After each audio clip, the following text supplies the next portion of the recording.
Bakit nga ba naka-cardiac arrest ang mga manlalaro? Ito yung biglaang humihinto ang pagtibok ng puso kahit wala naman talaga silang sakit ay nangyayari pa rin ito sa kanila, lalo sa mga batang athletes. Katulad na lang ng nangyari sa college player na si Keontae Johnson 2 years ago na ang nakalilipas.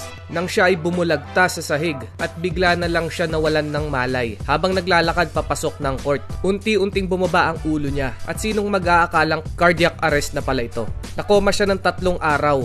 Ibig sabihin, parang patay na siya ng 3 araw at almost 2 weeks din siyang na-admit sa ospital. Eventually, na-diagnose siya na may athlete's heart and increase in cardiac mass due to systemic training.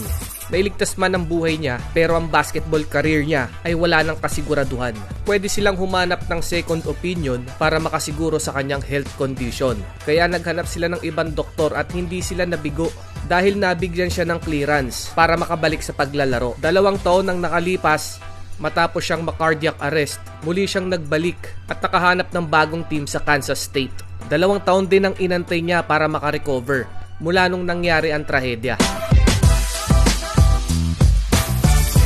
Hindi lang ito sa basketball nangyayari, maging sa ibang sport. Si Claire Crawford ay volleyball player. Siya ay 17 years old lamang nang siya ay ma-cardiac arrest.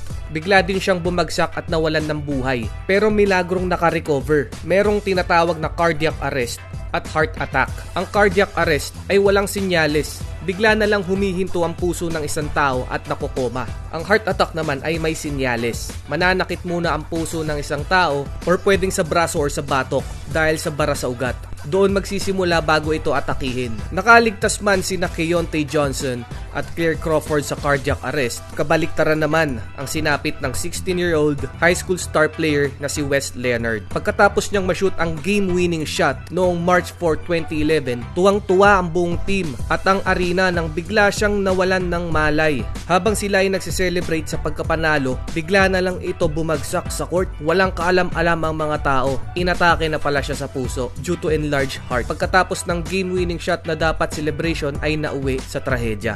Sila ang mga ilan lang sa mga atletang nagkaroon ng sakit sa puso.